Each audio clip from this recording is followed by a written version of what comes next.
Fever dog! Woo! Woo! Fever! Good dub. Ugly, but we found a way to win. Woo. Here's a revenge stat that really stands out. After getting pushed around and beaten on the boards by the Atlanta Dream in a tough May 20th loss at Gainbridge Fieldhouse, Caitlin Clark and the Indiana Fever turned the tables just 2 days later. In the May 22nd rematch, they crushed Atlanta in the paint 46-20 and held Brittney Griner to just 5 points before she fouled out. Hey, Steph. This question is for you. I just wanted to talk about what you saw out of your team that was different from Tuesday. Obviously, it's a quick turn, but how did you feel like your adjustments paid off on the court? I felt like our defensive energy, physicality, disruptiveness was better. We made it more difficult for them, moving the ball around the perimeter. We executed better in our ball screen defense. Felt like we had each other's back a little bit. The same Fever squad that came up short on their home floor marched into Atlanta and made a serious statement. That kind of swift response shows this group might be built for a title run. Keep reading. We're also diving into the heated back and forth between Clark and a Dream player. What does this win reveal about Clark's leadership and ability to command a roster full of talent? If you're hyped about this result, drop a fired up for the Fever in the comments and join the celebration. One thing this Indiana Fever team has shown us they will do this year, it's not quit on the game. The Indiana Fever down early, come back, take the lead. Down late, come back, take the lead. The only difference between tonight's outcome and Tuesday's outcome is a letter. Picture this. Just 2 days before their strong comeback, Indiana left the court at Gainbridge Fieldhouse feeling defeated. That 91-90 loss wasn't just another close game. It exposed the flaws that every team tries to hide until they're forced into the open. Yes, this stinks. We want to win this game. But, I think this is great for our team. A little adversity. How are we going to respond? How are we going to come in here tomorrow morning and watch the film and learn and get on the court and get better? And like I said, that's why this league is so great. You have a couple days and then you get right back to it. You find a way to respond. We have a chance to go there and play them, actually. So it's even better, I guess. We can, get a little redemption if we go down there and play well. That wasn't your average regular season loss. It revealed serious weaknesses in Indiana's play. Atlanta outperformed them in every category and did it on their home court. The Dream owned the paint and controlled the inside. Brittney Griner came through as expected, putting up 21 points against the Fever's smaller lineup. Ryan Howard added 20, taking full advantage of defensive breakdowns. Atlanta went 25 for 32 from the free throw line, while Indiana struggled at 16 of 26, misses that ultimately cost them the game. They shot 32 free throws. It's a lot of free throws. It's going to be difficult to win a lot of games when we foul people that much and put them at the line that much. It's tough. They made 25 out of 32. We still went to the line 26 times, missed 10. So that's the game really right there. It obviously doesn't come down to that, but it's just a little thing. What most fans missed about that defeat? The Fever weren't just being beaten, they were learning. Head coach Christy Sides admitted post-game, "I don't feel like we match up well with them." She acknowledged Atlanta's superior size, skill, and experience. But behind the scenes, she and her staff were already crafting a different plan of attack. Out of our fight, the toughness that we showed, our ability to stay together. Our bench was really engaged in every timeout and in every huddle. We were all engaged. The energy in the locker room after that loss wasn't what you'd normally see. It had a different edge. Those 48 hours between games changed everything. That painful home loss turned into fuel for one of the team's most satisfying road wins of the season. The question was never if the Fever would respond. It was how they'd make Atlanta pay for what happened in Indianapolis. Tuesday, we couldn't seal the deal. We lost it at the free throw line. Tonight, we sealed the deal. Tonight, we took the lead late in the fourth after being down 75-71 with 3 minutes left. We take the lead and we don't look back. The Indiana Fever leave the ATL with an 81-76 victory, and this game was pretty. Man, this game was pretty ugly. This stat would have caused concern for Fever fans not long ago. Caitlin Clark went 0 for 5 from beyond the arc and hit just 4 of 11 shots overall. Her 11 points were well below her usual standard. In fact, it marked the first time since January 13, 2022, that she didn't make a single three-pointer.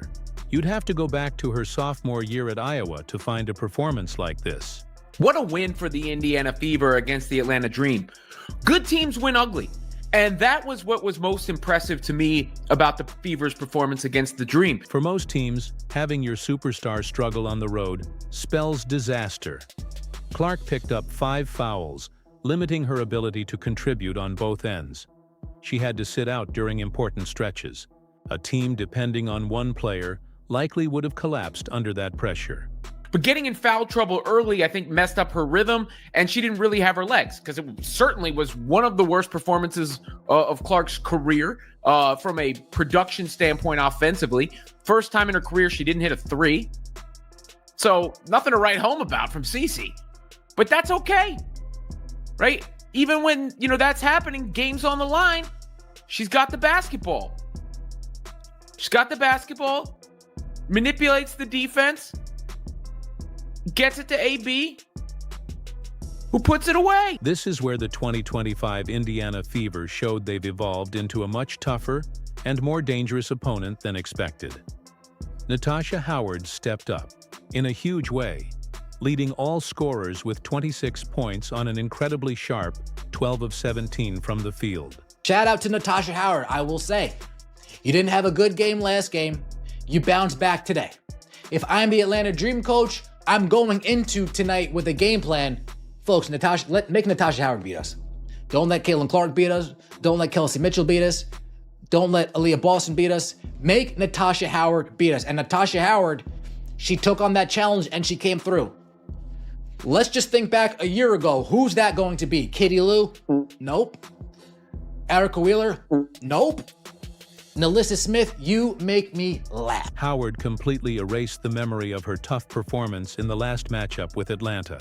She dominated after halftime, putting up 18 of her 26 points in the second half, including 13 in a third-quarter outburst. She also grabbed 7 rebounds and gave her team a lift exactly when they needed one. That's why we at least go out and get somebody like Natasha Howard that when Caitlin Clark, Kelsey, and AB aren't hitting, when Caitlin Clark, Kelsey, and AB are getting hoed with fouls, there's somebody there that's competent offensively that can keep us in the game. And Natasha Howard, you did just that. 26 points, 7 rebounds. Way to go, Natasha Howard. Sophie Cunningham's return from an ankle injury couldn't have looked smoother. In just 20 minutes of play, she racked up 9 points and 6 boards. She hit her first triple of the year and keyed an 11-0 run that swung momentum back to Indiana. Her impact went beyond scoring.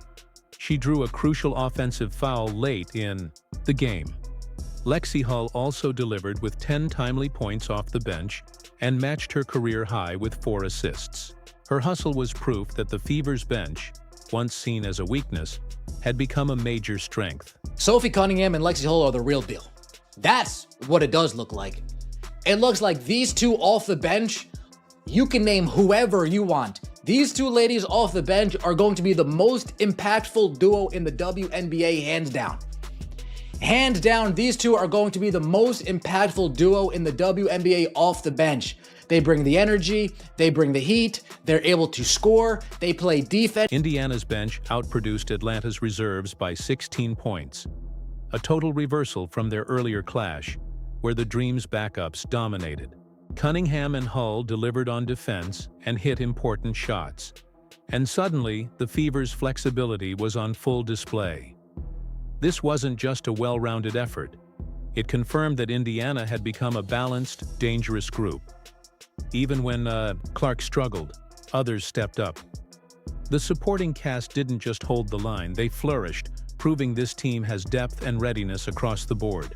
Stephanie White, folks, we were up 3 points in the last minute. Stephanie White puts Sophie and Lexi and they say, press. In the last minute, Stephanie White says, Sophie, Lexi, press. Don't make it easy on them. Don't let them get into their offense. We gotta hassle them. We gotta haggle them. We gotta get on them. We need to force them to make decisions before they want to. And Sophie and Lexi did just that. Those two, great job tonight. Clark's off night actually spotlighted something even bigger than her box score. It showed the Fever's real title upside. Championship teams need more than a superstar.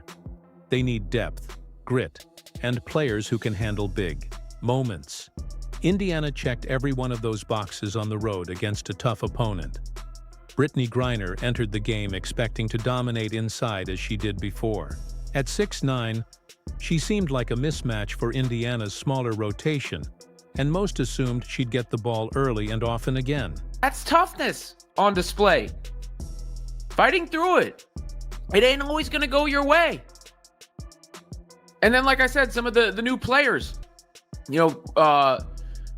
I think Natasha Howard was excellent in this game. She was excellent in this game. And there were some, connections between her and Clark. Then there was Sophie Cunningham, who was also back for the first time, who's just an excellent all-around basketball player. And you could see it here.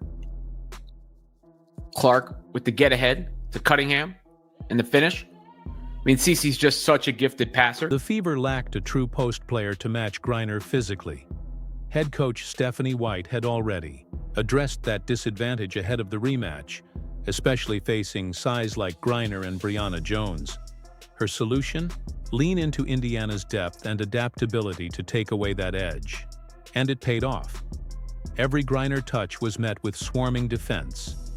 The game plan relied on organized chaos, quick rotations, surprise double teams, and unorthodox help coverage.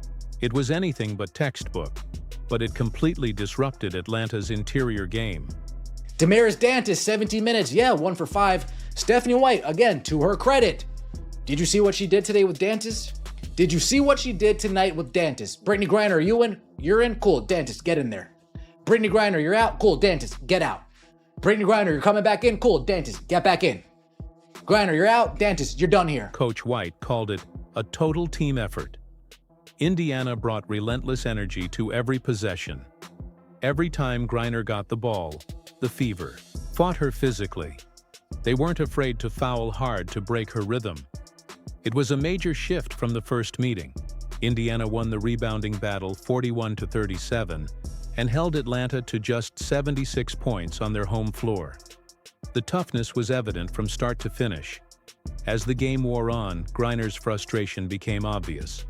She wasn't getting the calls she wanted, and every shot came with heavy resistance. Indiana's pressure never let up.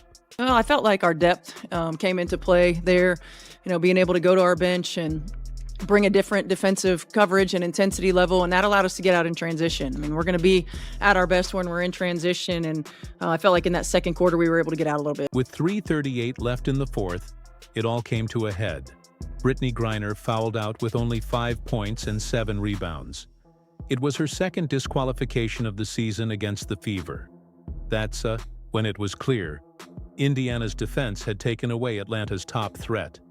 They turned every play into a grind.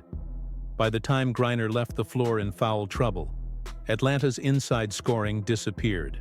Without their anchor in the paint, the Dream's offense unraveled, and the Fever confidently closed out the win as their opponent lost its centerpiece. Brittney Griner tried to post up Damaris and failed to post up Damaris.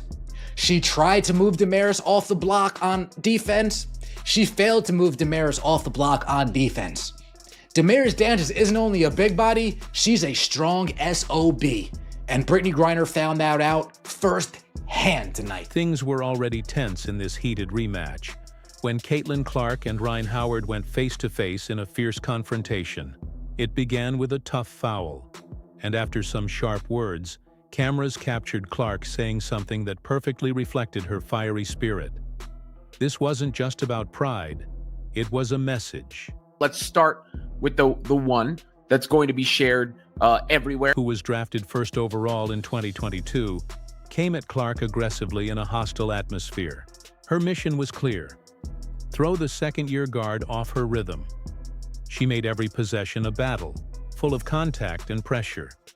It was a textbook veteran move, pushing a rising star to see if she could handle the heat. It's a test all young stars face, and Howard wasn't going to make it easy. Look, Ryan Howard was up in her grill all game, and there's the bump, there's the physical challenge there, and some words for Clark. But if you could see, Clark had some words back, and those words, if you lip read appropriately, or it seems like from the lip readers out there, were, I'm not afraid of you. I'm not afraid of you. I'm not scared of you. I'm sorry. But Clark didn't back down. She locked eyes with Howard and fired back with a fearless response. I'm not scared of you. With that, and that's competing. That's good basketball. That's fine. Howard wanted the challenge. I loved it. I love that. You just can't let, people play Clark like they're bumping her at the line of scrimmage and not call a foul. You got to call those fouls. Get them in foul trouble. This wasn't typical on-court banter. It was a leadership moment. Clark wasn't just standing her ground. She was signaling to her teammates that they wouldn't be pushed around anymore. That spark lit a fire under the whole Fever lineup. It was a rallying cry. They weren't going anywhere. As fans inside State Farm Arena roared, the energy shifted. From that point on, both teams played with playoff-level intensity. Clark's fire had spread through the squad. Overall, it was the response from the Fever that impressed me the most to come away with this win. I said the last game was an impressive loss because things didn't go right and they were almost there and they came back. And this is sort of the, same side of that coin. By clashing with Howard, Clark sent a clear message to her team. She showed she was willing to fight for every possession. Even experienced players like Natasha Howard drew motivation from her stance. The Fever stepped up as a unit after that moment. And while Clark's shooting night wasn't her best, missing all 5 of her threes and ending with 11 points, her impact went far beyond the box score. She proved she brings leadership, grit, and championship-caliber resolve. It's huge. And, again, our depth and our ability to play different lineups, our ability to lift one another up if we don't have it. I thought Damaris Dantas was huge for us when AB got in foul trouble. And, it's easy to look at numbers, but what she brought in terms of her ability to move the ball, her defensive physicality was huge. Obviously, what Lexi and Sophie bring for us, and even Sid. She hadn't played the whole game, and we throw her in there in some time and score situations. We have a team that we can go 11 deep. That high-energy confrontation didn't just swing momentum. It made a statement. The Fever are ready for prime time. Clark's toughness lit a spark, and her presence changed how Indiana approached the game. They tightened up defensively, attacked fearlessly, and never let the pressure shake them. That's what distinguishes a playoff team from a true contender. Though still early in her pro career, Clark handled the moment like a veteran. That clash with Howard showed exactly why Indiana sees her as the cornerstone of their future. A lot about some days it's going to be your day, some day it's not, right? We have to choose the we over the me, and we have to stay ready so we don't have to get ready. Every single person that impacted this game in a positive way, and I'm really proud. This bounce-back victory in Atlanta meant more than just payback. It proved that Indiana has arrived as a serious championship threat. In one season, they've gone from rebuilding to title hopefuls. They held the Dream to 36% shooting, crushed them in the paint 46-20, and had 4 players hit double figures. Most importantly, they won handily even with Clark struggling from deep. That's the mark of a deep, dangerous team. If you're all in on this Fever squad, hit the comments with a "fired up for the Fever." Don't forget to like, subscribe, and turn on notifications so you're ready for the next big game.